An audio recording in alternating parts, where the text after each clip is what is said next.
9:15 here on a Monday morning. It's the morning show with Jeff and Will on AM 1700 WRCR, Haverstraw at WRCR.com. Welcome back to the show, everyone. Joining us now is the editor, founder, she does everything over at the rcbizjournal.com website, and she's here now to talk to you about what she does there.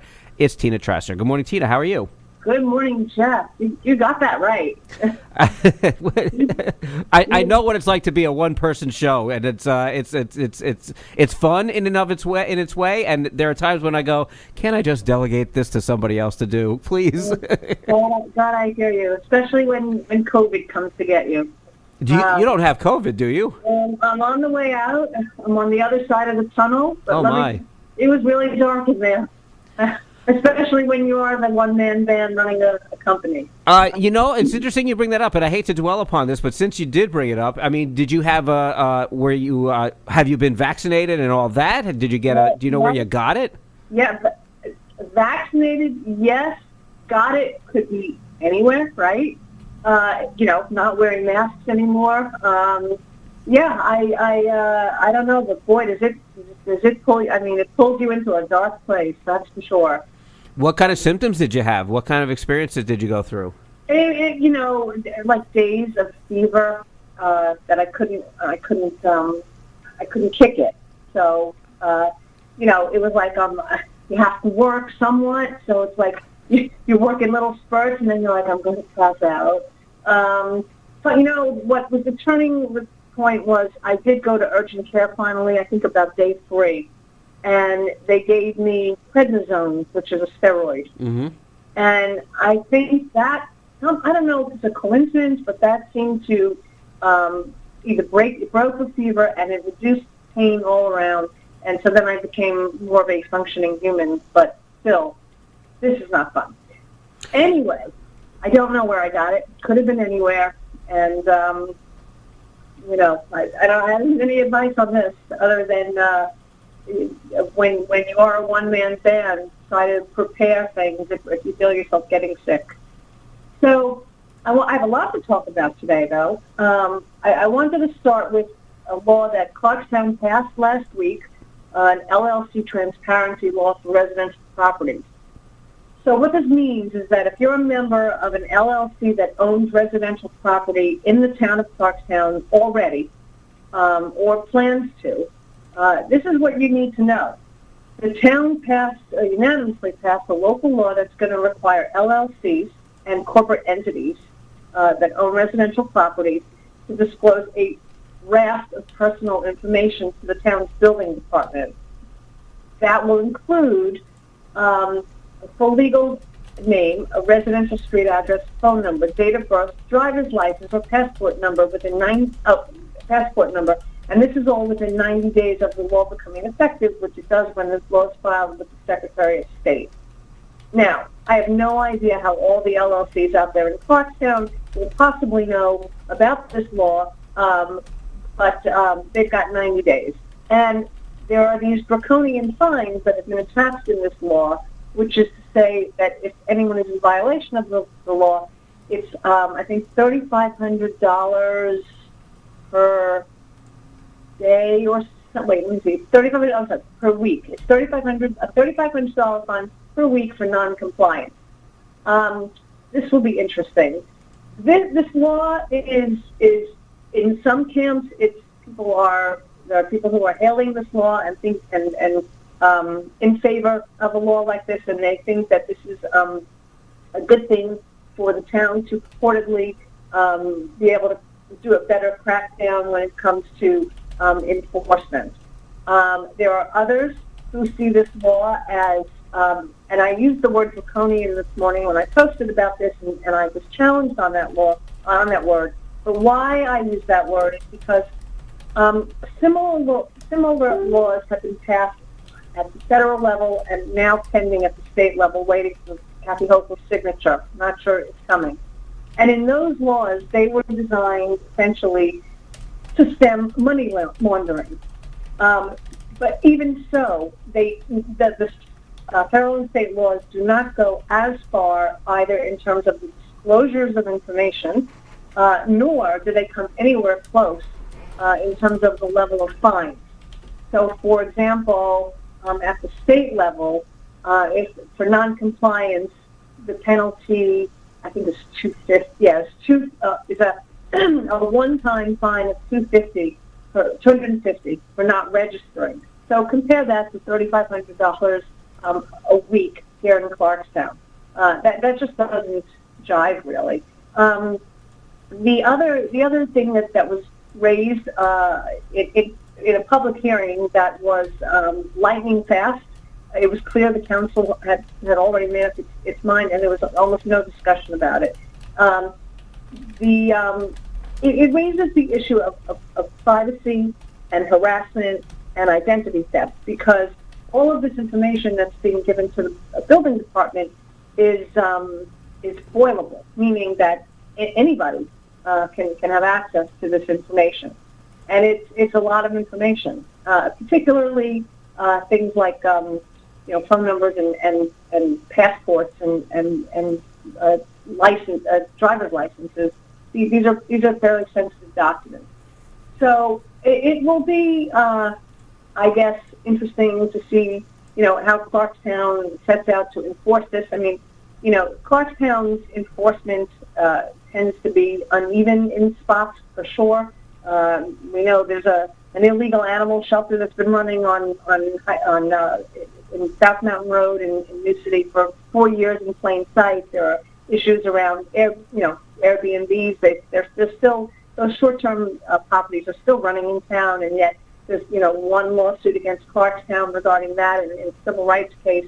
I mean, I guess enforcement across the board is really difficult in a town as large as Clarkstown. But I think in setting up a law like this that is retrospective, meaning that if you're already an LLC, this applies to you as well.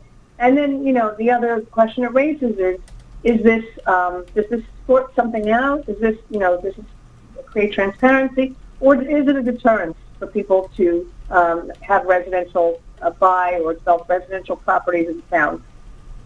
These are all questions, and we will wait to see how this plays out, whether this, generates more lawsuits for the town, or whether it somehow improves something in terms of enforcement, which is what they say this law is about.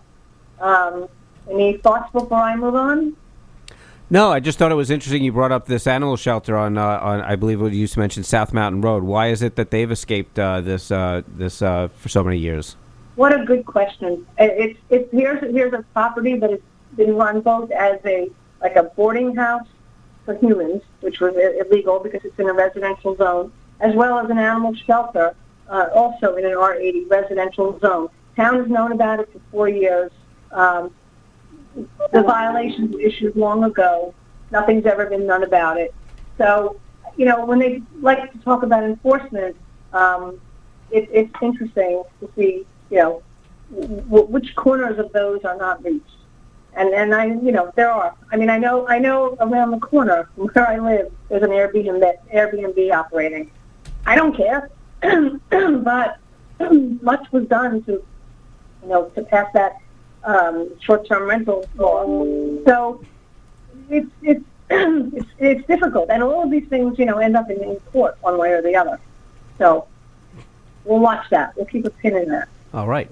Yeah. Now, just on a greener and happier note, two good things. One is that the farm market maestro known as Joe Serra, who has turned the Fairmont Farmers Market into probably the most successful farmers market in the county, excuse me, is now rolling out a Pearl River Farmers Market for 4 weeks.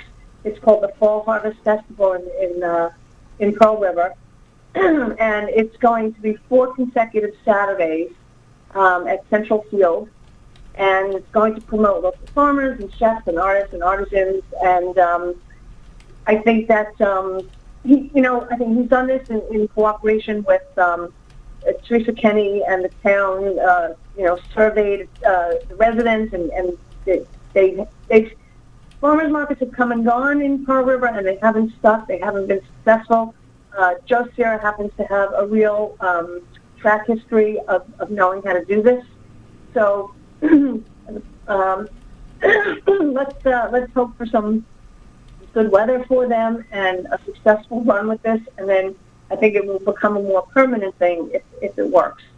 So that's one for the yay column. And also in the village of Haverstraw, so they're going to receive $1 million for tree planting, which is, I wonder how many trees that buys. That must be a lot of trees. 3. How many? 3. They're all fully grown, and they're very difficult to plant. I don't know. $1 million. Well, I'm going to guess it's more saplings, hopefully. I would hope. This is part of a federal program. It's money that's come through the what do you call it? The Inflation Reduction Act, and it was facilitated by Schumer. And there's $11 million being given out altogether for some of the more urban oases in New York, and specifically in the Hudson Valley, including Mount Vernon, White Plains, Yonkers, Port Jervis, and Kingston, and even Hastings on Hudson, yeah. But the village of Haverstraw, which has been doing all sorts of things to revive itself, will enjoy, I guess, a lot of new trees. I don't know how many $1 million buys, but I imagine it's a lot of trees. So that's a nice thing. That's a nice thing. And finally, a lot of buzz last week when we published the story about the Mawa Sheridan slated to be raised, to be bulldozed, and what will replace it? Drum roll. Warehousing. I thought housing was going to be coming over there. Is that completely off the table? The housing? Yeah. So if you read the story, you'll see that there was a whole deal to try to do affordable housing there as part of their affordable obligation, and now that housing has been moved to something called Ridge Road. I think it borders there, but that site is now going to be will eventually have. This is staggering. It's 1.5 million square feet of warehouse space. Now, bear in mind, just across the border, over here on the Novaris site in Suffern, this is also slated, as you know, as we have reported, for to turn the pharma facility into warehousing. The amount of warehousing that is being built, or buildings that are being repurposed for warehousing, it's troubling when you think of the impact, trucks, pollution, the impervious surfacing, and also just, the kind of jobs that warehousing generates versus, fuller businesses. So, I don't know. This is the trend, and sometimes trends are, they become so pent up before the enthusiasm outpaces the ability to gauge what the impact is going to be. I think that is the case with the proliferation of warehouses in the region. And it'll be interesting to see how that looks once it's replaced, because the Sheridan Crossroads is quite iconic for that area. It's been there for a long, long time. It'll be interesting to see how that shapes up. Tina, thank you so much for your time. Please feel better, get well soon, and you'll be enjoying doing all that work all by yourself any day now, we hope.